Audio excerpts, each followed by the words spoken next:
नमस्कार। पश्चिम बंगाल की राजधानी कोलकाता से आप सभी का स्वागत है। मैं हूं आपके साथ चित्रा त्रिपाठी। मैं उस जगह पर खड़ी हूं जहां पर ममता बनर्जी ने चुनाव आयोग के खिलाफ धरना दिया। धरना खत्म करने के बाद दीदी एक बार फिर से फॉर्म में है और ताबड़तोड़ चुनावी रैलियों के जरिए अब बंगाल की जनता को एक बड़ा मैसेज देने की कोशिश कर रही हैं। लेकिन बड़ा सवाल यह है, ममता बनर्जी क्या जीत की हैट्रिक इस बार लगा पाएंगी या फिर बीजेपी जैसी मजबूत पार्टी से हार जाएंगी? हर गली कूचे में इस वक्त यही सवाल कायम है। वैसे ममता बनर्जी का राजनीतिक सफर भी कम दिलचस्प नहीं रहा। कांग्रेस पार्टी की युवा नेता के तौर पर उन्होंने बड़ी और मजबूत पहचान बनाई, फिर कांग्रेस पार्टी से अलग होकर अपनी टीएमसी का गठन किया और फिर टीएमसी जैसी पार्टी जिसने बेहद कम वक्त में ही 2011 में शानदार प्रदर्शन करते हुए यहां की सत्ता में आई और ममता बनर्जी बन गई मुख्यमंत्री। ममता बनर्जी से लेकर दीदी तक का कैसा रहा है ममता बनर्जी का सफर और प्रधानमंत्री नरेंद्र मोदी उन्हें क्यों कहते हैं दीदी, ओ दीदी? आज पड़ताल इसी मुद्दे पर। आदरणीय दीदी, ओ दीदी, अरे दीदी, आदरणीय दीदी, ओ दीदी,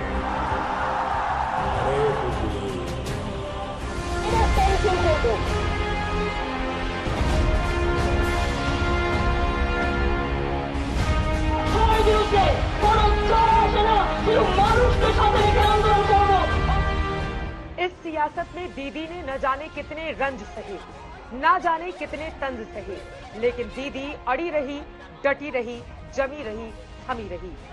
दीदी के सामने सियासी सूरमा आते गए और ममता दीदी सूरमाओं को सियासी समर में सम करती हुई आगे बढ़ती गई। लेकिन इस बार ममता बनर्जी की टक्कर पहले से ज्यादा जोरदार, पहले से ज्यादा धारदार है। एक तरफ बीजेपी का पूरा कुनबा है, प्रधानमंत्री, गृह मंत्री समेत बड़े बड़े मंत्रियों की टोली है, सांसदों का रेला है, तो वहीं दूसरी ओर ममता बनर्जी हैं, मजबूत इरादे और जीत के वादे के दावे के साथ।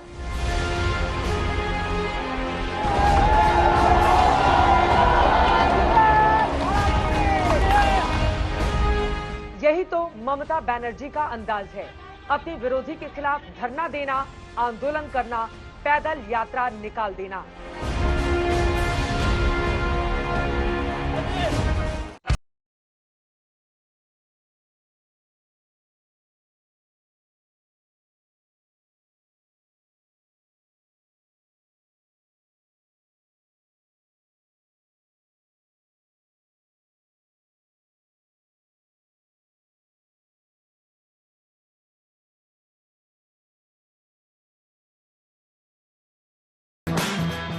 कोलकाता में गांधी मूर्ति के पास यही वो जगह है जहां पर ममता बनर्जी ने 3 घंटे से ज्यादा वक्त तक यहां पर धरना दिया।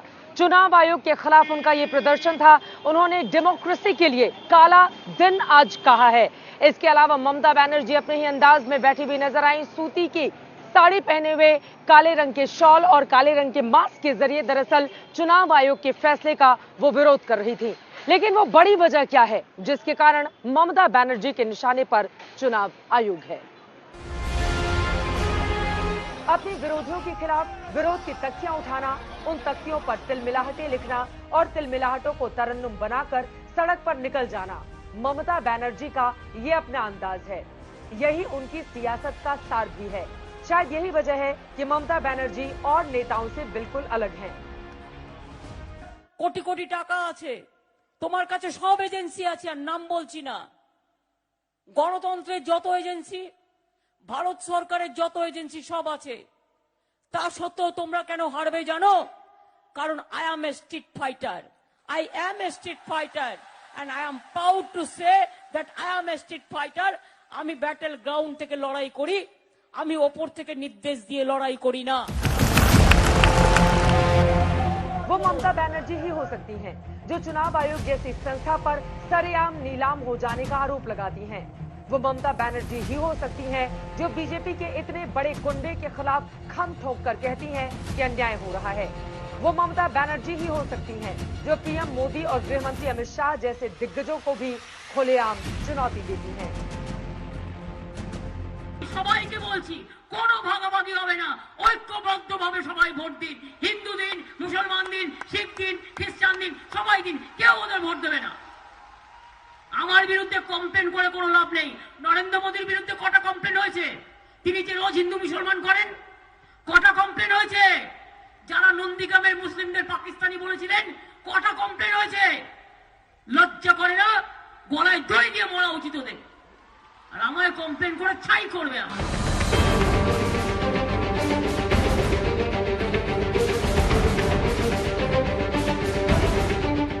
ममता बनर्जी पर 24 घंटे का बैन लग गया, लेकिन ममता ने इन 24 घंटों में प्रचार जरूर नहीं किया हो, मगर बंगाल की सियासत वाली धुरी ममता के इर्द गिर्द ही घूमती रही। एक तरफ ममता की चर्चा होती रही, तो वहीं दूसरी तरफ बीजेपी ने ममता के इस धरने को हार की हताशा बता दिया।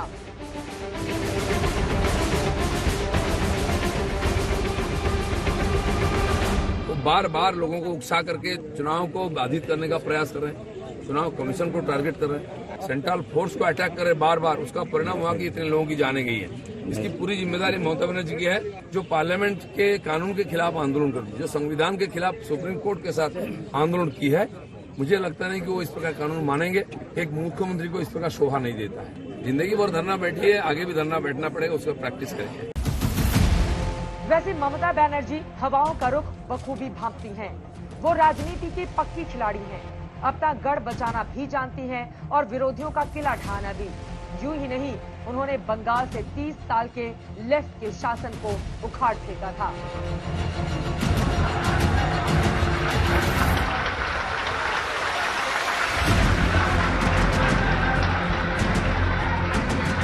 चौबीस घंटे का ये जो उनका चुनाव प्रचार नहीं करना है, क्या ये असर डालेगा? क्योंकि 17 तारीख को ही अगले दौर की वोटिंग होनी है। बंगाल के आम आदमी है दीदी के साथ। कोई भी कमीशन, कोई भी विरुद्ध शक्ति कुछ नहीं कर सकता। दीदी जीतेंगी? हाँ दीदी जीतेंगी, 230 से भी ज्यादा वोटों से जीतेंगी। लेकिन 24 घंटे का जो उनके पे रोक लगा दी गई है, उसका असर पड़ेगा? हम बोलना चाहते, देखिए दिलीप घोष भी तो बहुत कुछ बोले हैं। हाँ, वो बोले हैं कि जगह जगह में ये होगा, तो शायंतन बसु भी बोले हैं बीजेपी के। तो ये लोग को क्यों नहीं निर्वाचन कमीशन को स्टेप ले रही है? सिर्फ ममता बनर्जी के क्यों फोकस है ये लोग का? आपको लग रहा है कि 24 घंटे के बैन से दीदी को नुकसान होगा? अभी नहीं होगा, कुछ नहीं होगा। दीदी ठीक रहेगा हम लोग का। दीदी का मैसेज जाएगा लोगों में? हाँ जाएगा, काहे नहीं जाएगा। लोगों को लग रहा है कि दीदी को टारगेट किया है चुनाव आयोग ने। हाँ दीदी को टारगेट किया है। दीदी को टारगेट किया है। लेकिन इस बार मुकाबला बीजेपी से है। अरे दीदी, ओ दीदी, दीदी आपको नंदीग्राम ने बहुत कुछ दिया, मान दिया, सम्मान दिया।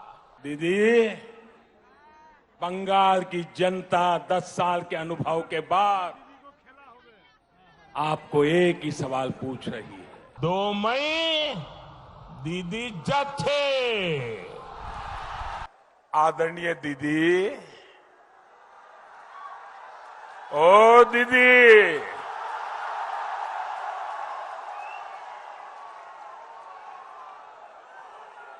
अरे दीदी। लेकिन सत्य आग आज भी ममता के भीतर धड़क रही है। यही कारण है कि सत्ता के रास्ते में आने वाले सारे कील कांटों को ममता दुरुस्त करते हुए निकलती हैं। ममता ने जैसे ही तय किया कि वो नंदीग्राम से चुनाव लड़ेंगी, उन्होंने हिंदू वोटर्स को लुभाने की कोशिशें शुरू कर दी। चंडी पाठ करना शुरू कर दिया और गोत्र बताना भी शुरू कर दिया। पॉलिटिकल पंडितों ने कहा कि दीदी अब बीजेपी के ट्रैप में फंसती हुई लग रही हैं।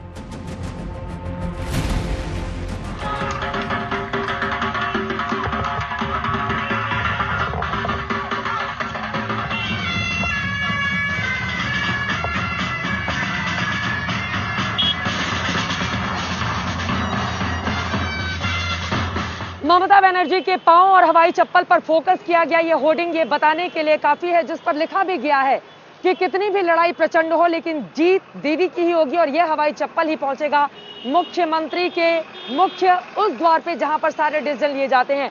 आपको बता दें, भवानीपुर का ये पूरा का पूरा इलाका ये कालीघाट का मुख्य द्वार है। अंदर जाकर मां काली के दर्शन करने के लिए हजारों की तादाद में वैसे भी श्रद्धालु पहुंचते हैं, लेकिन चूंकि नवरात्रि की शुरुआत हो गई है, इस वजह से श्रद्धालुओं की तादाद भी काफी ज्यादा बढ़ गई है। जगह जगह से हमने आपको तस्वीरें भी दिखाई किस तरह से छोटे छोटे जुलूस निकाले जा रहे हैं। लेकिन अपने आप में ये चुनाव इसलिए भी जाना जाएगा क्योंकि ममता बनर्जी को पहली बार राज्य की जनता ने बड़े मन से चंडी पाठ करते हुए देखा।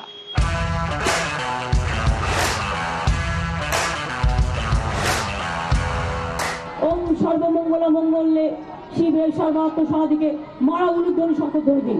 ओम सर्वमंगल मंगल्ये शिवे सर्वार्थ साधिके शरण्ये त्र्यंबके गौरी नारायणी नमोस्तुते सृष्टि स्थिति विनाशनं शक्ति भूते सनातनी गुणश्रयी गुणमयी नारायणी नमोस्तुते शरणागत दीनार्थ परित्राण परायणे सर्वशक्तिधरे देवी नारायणी नमोस्तुते। ओम जयंती मंगला काली भद्रकाली कपालिनी दुर्गा शिवा क्षमा भक्ति सदा नमोस्तुते। ओम महादेव महात्मानं महायोगी महेश्वरम महापापहरं देवो मकराय नमो नमो। यहाँ ये बताना बेहद जरूरी है कि इसके पहले ममता की छवि मुस्लिमों के प्रति दया भाव दिखाने वाली रही है, लेकिन ममता को मालूम था कि जंगल महल में पहले चरण में अगर बढ़त बनानी है तो हिंदुत्व का सहारा लेना ही पड़ेगा। इसीलिए ममता ने मंदिर मंदिर का दौरा भी किया। नंदीग्राम से लेकर भवानीपुर तक ममता ने खुद को हिंदुत्व का झंडा बरदार बताने में कोई कोर कसर नहीं छोड़ी।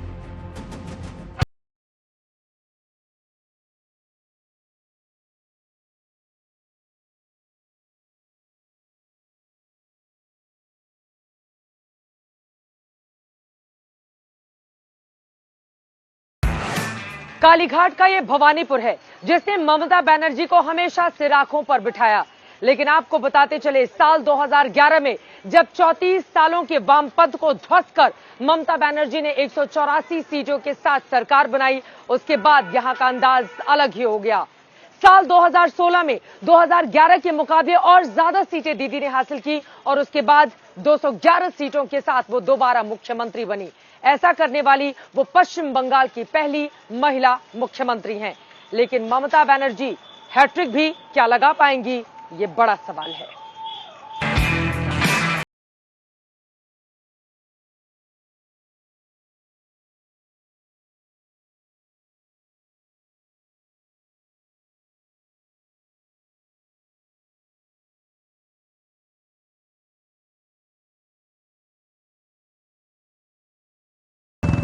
तृणमूल की नेता ममता बनर्जी का फ्रस्ट्रेशन उनके भाषणों में, उनके वक्तव्यों में और उनके बिहेवियर में, तीनों दृष्टि से उजागर हो रहा है। ये फ्रस्ट्रेशन बता रहा है कि भारतीय जनता पार्टी का विजय हो रहा है। नंदीग्राम में तय हो गया है कि नंदीग्राम में दीदी चुनाव हार रही है।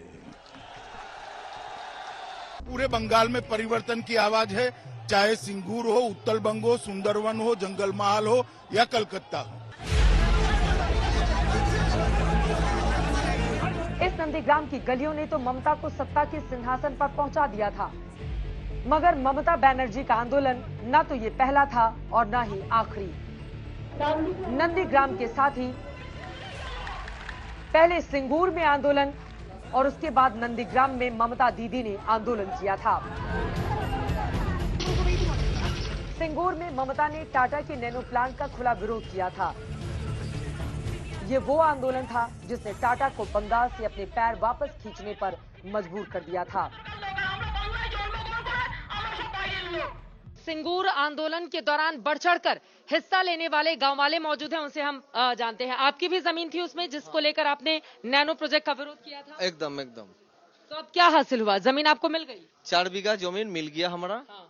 तो वहाँ पे क्या है, हम लोगों का जो जमीन के लिए जो लड़ाई था, हमारा पिताजी खेती के लड़ाई किया, वो खेती करके हमारा पढ़ाई लिखाई किया, हम उसमें खेती करके हमारा जीवन यापन अभी भी करते हैं। ठीक है, तो ये जमीन जो मिल गया, ये जमीन लड़ाई से हम लोगों के लिए नहीं किया। ये जमीन के खेती में उत्पादन होता तो सब आदमी खाता है, आप भी खाता है, हम भी खाता है। अभी उत्पादन हो रहा है नहीं हो रहा है? उस जमीन पे क्या है अभी? वो जमीन में अभी खेती हो रहा है। किस चीज के भुट्टा हो रहा है, पटोल हो रहा है, पोटेटो हो रहा है, राइस हो रहा है। तो आप खुश हैं? जमीन मिल गई? हम लोग बहुत खुश है। जो ममता बनर्जी जो वादा किया था वो हमारा फुलफिल किया।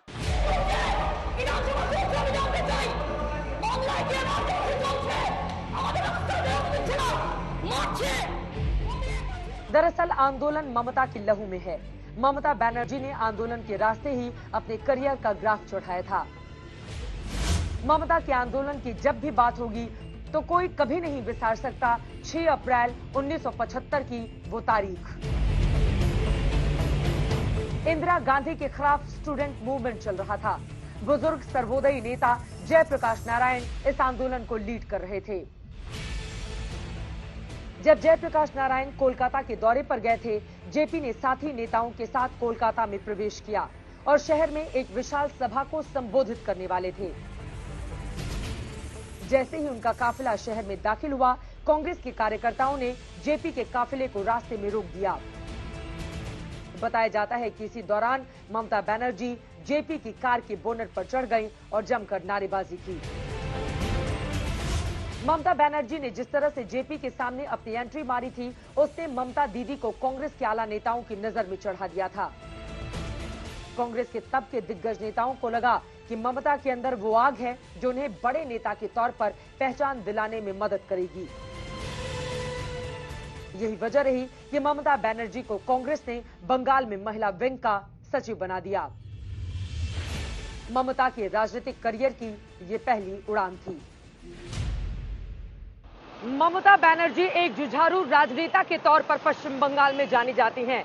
वैसे इस बारे में बहुत कम लोगों को जानकारी है कि जयप्रकाश नारायण यानी कि जेपी जब पश्चिम बंगाल में आए थे तो कांग्रेस पार्टी के कार्यकर्ता के तौर पर उन्होंने जेपी का विरोध किया था और एक जगह पर वो जेपी की गाड़ी के बोनट पर चढ़कर डांस करने लगी। अगले दिन के अखबारों में ये खबर खूब सुर्खियां बटोरती रही।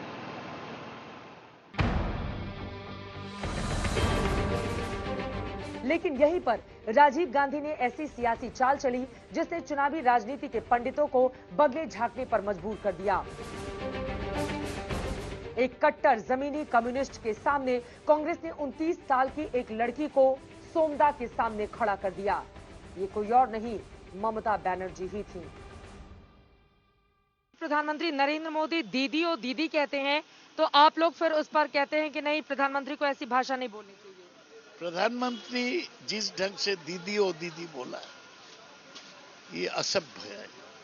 एक देश का प्रधानमंत्री को ऐसा बर्ताव नहीं करना चाहिए, ऐसा बोलना नहीं चाहिए।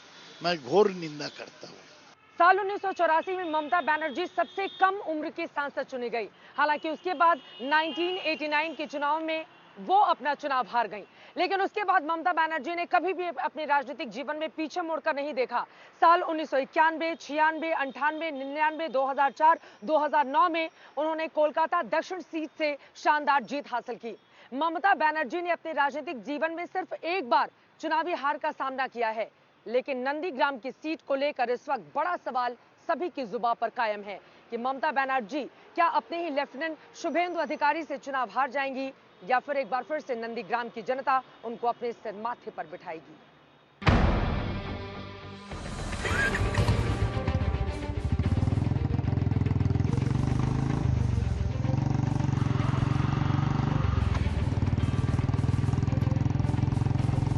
छियासठ साल की ममता बनर्जी का सफर तो आपने देख लिया है, लेकिन माना जा रहा है कि दीदी इस बार सबसे कठिन लड़ाई लड़ रही हैं। जीत होगी या हार होगी इसका फैसला तो 2 मई को होगा, लेकिन कुल मिलाकर सियासत यहां पर टीएमसी और बीजेपी के बीच चरम पर है। क्या 2019 जैसी स्थिति से आगे बढ़ जाएगी टीएमसी या फिर बराबरी पर आकर बात रुक जाएगी, या ममता बनर्जी हैट्रिक लगाने पे यहां पर हो जाएंगी कामयाब और फिर हो जाएगा पश्चिम बंगाल में खेला। इन तमाम बातों पर रहेगी आज तक की नजर। बुलेट रिपोर्टर से कोलकाता में अभी के लिए बस इतना ही। कैमरा पर्सन हिमांशु शर्मा और संजय कुमार के साथ चित्रा त्रिपाठी, कोलकाता आज तक।